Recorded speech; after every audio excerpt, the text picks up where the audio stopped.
Kalau kita berjalan dari Anyer dan seluruh sampai ujung Jawa, maka kita akan dapati sederet pesantren dengan nama pesantren Salafi, pesantren Salafiyah. Apakah pengamalannya sesuai dengan salaf dan salafiyah? Sangat jauh sekali. Mereka pengagum kubur, menyembah kuburan, tawasul dan lain sebagainya. Tetapi namanya pesantren Salafiyah. Sebagaimana orang-orang munafiqun menyandarkan amanna billahi wa bil yaumil akhir. Kami beriman kepada Allah dan hari akhir, wa ma hum bimu'minin. Dan mereka bukanlah. Assalamualaikum warahmatullahi wabarakatuh. Kembali teman-teman Wahabi membuat geram, membuat ulah, bahkan sekarang sangat keterlaluan karena menuduh pesantren-pesantren se-Indonesia, khususnya di Pulau Jawa, dikatakan tidak beriman, dikatakan munafik, membawa ayat yang sangat jauh daripada kondisi yang real. Ayat yang dibawa, wa minan nasi may yaqulu amanna billahi wa bil yaumil akhir wa ma hum bimu'minin. Aduh, ini awas loh ya, kalau jangan mentafsiri ayat dengan ra'yumu sendiri. Rasulullah sendiri dawuh, man fassaral Qur'an bi ra'yih falyatabawa maq'adahu minan nar. Barang siapa yang mentafsiri Al-Qur'an, menganalogikan Al-Qur'an dengan otaknya tidak sesuai dengan konteks, maka carilah tempat di neraka.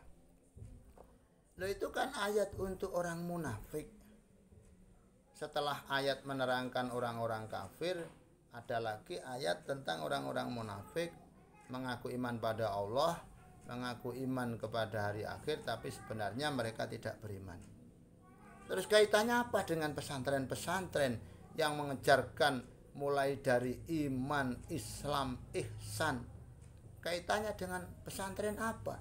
Yang mengajarkan syariat, tarikat, hakikat, makrifat, bahkan iman para ulama-ulama pendiri pesantren, para kiai, para habaib, para wali lebih kuat daripada iman kalian. Kalau kita sama-sama menganalogikan, Anda menganalogikan ayat ini untuk pesantren, sebenarnya ayat ini lebih cocok untuk kalian. Munafik itu ya naudzubillah min dzalik. Bisa jadi kalian itu. Ayat selanjutnya, yukhadi'una allaha walladzina amanu wa ma yukhadi'una illa anfusahum. Mereka membujuk Allah, mereka mencederai Allah dan orang-orang iman, tapi sejatinya mereka mencederai pada dirinya sendiri. Ini kan mereka, kalian. Ya Allah, fi qulubihim maradun fazadahumullahu marado. Dalam hatinya ada penyakit yang selalu menganggap orang lain salah, benci terus kepada yang lain, merasa paling benar. Itu kan penyakit mereka. Apakah bukan kembali pada kalian? Makanya jangan sok-sok lah. Masya Allah. Ayat selanjutnya diterangkan, wa idza qila lahum la tubsitu fil ardi qalu innama nahnu muslihun. Kan itu semua kalian. Ketika diucapkan kepada munafikun, janganlah kalian berbuat kerusakan di muka bumi. Mereka berkata, wah, saya ini yang membenarkan, saya ini yang muslih, saya ini yang merevisi. Semuanya ada pada kalian. Kalau kita menggunakan ayat ini, menganalogikan ayat ini, ternyata kalian pelaku. Masya Allah. Ketika dikatakan wa idza qila lahum aminu kama amanan nasu qalu anu'minu kama amana sufaha ala innahum humus sufa walakin la ya'lamun. Ketika diucapkan kepada munafikun, imanlah kalian semua seperti imannya para manusia-manusia yang telah lalu. Mereka menjawab, loh, masa saya suruh beriman seperti orang-orang bodoh itu? Masya Allah. Padahal sebenarnya yang bodoh adalah mereka, orang-orang munafik. Ini kan persis. Mereka mengatakan mereka salah. Loh, kalau kita kembalikan seperti dari Rasulullah, Ketika ada khilafiyah, maka pilihlah yang mayoritas. Jangankan se-Indonesia, sedunia, siapa yang mayoritas? Penganut Maturidi, Asy'ari, Madzhabul Arba'ah, atau kalian. Jadi kalau menurut ayat ini ternyata yang yaqulun amanah billah, mengaku iman tapi ternyata tidak begitu beriman. Subhanallah, mudah-mudahan kita selamat dan diampuni oleh Allah. Subhanallah.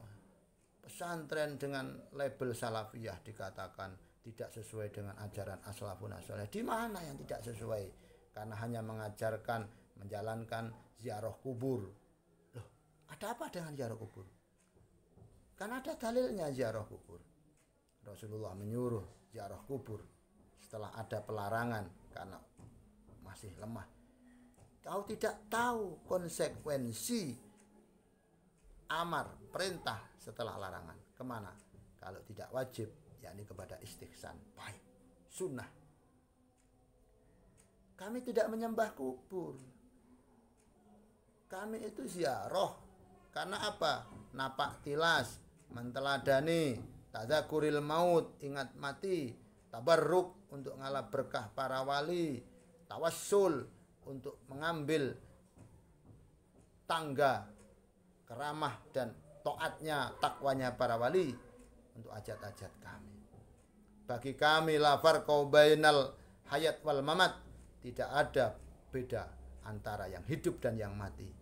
Semuanya adalah minallah, walakinnahum auliyaullah, tapi karena mereka adalah kekasih-kekasih Allah. Tidak masalah.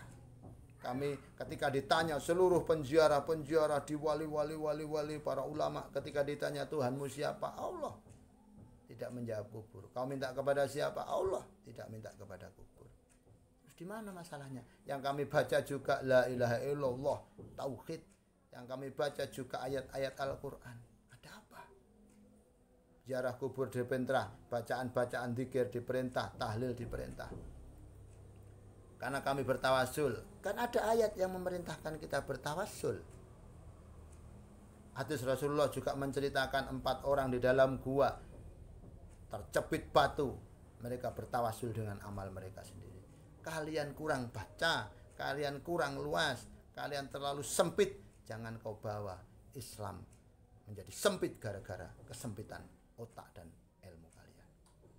Marilah kita saling menghormati, saling menghargai, kita bersatu untuk rahmah lil alamin, menebar rahmat Allah untuk semesta alam. Bagaimana pesantren-pesantrennya para habaib, pesantren-pesantren para ulama, para wali dengan label salafiyah di Jombang ribuan, Lirboyo puluhan ribu, salafiyah safiyah situ Bondo puluhan ribu, pesantrennya habaib di Pasuruan puluhan ribu. Bagaimana mereka dikatakan sesat? Bagaimana mereka dikatakan tidak beriman? Bagaimana mereka dikatakan munafik? Mbah Yai Hamid Pasuruan waliullah, Habib Soleh Tanggul waliullah. Kalau wali kau katakan tidak beriman, lantas kau itu siapa? Mudah-mudahan teman-teman Wahabi segera bertobat. Kalau tidak bertobat, mudah-mudahan Wahabi segera dilarang di Indonesia. Karena mengancam eksistensi Indonesia yang dengan kebudayaan, dengan kemajmuan. Semua kau bid'ahkan, semua kau habiskan, semua kau sesatkan. Kalau tidak segera dilarang atau tidak segera tobat, maka semua budaya di Indonesia akan dihabiskan oleh Wahabi. Seperti yang terjadi di negara lain. Mudah-mudahan bermanfaat. Dan mudah-mudahan Allah mengampuni dosa kita. Akhiran, assalamualaikum warahmatullahi wabarakatuh.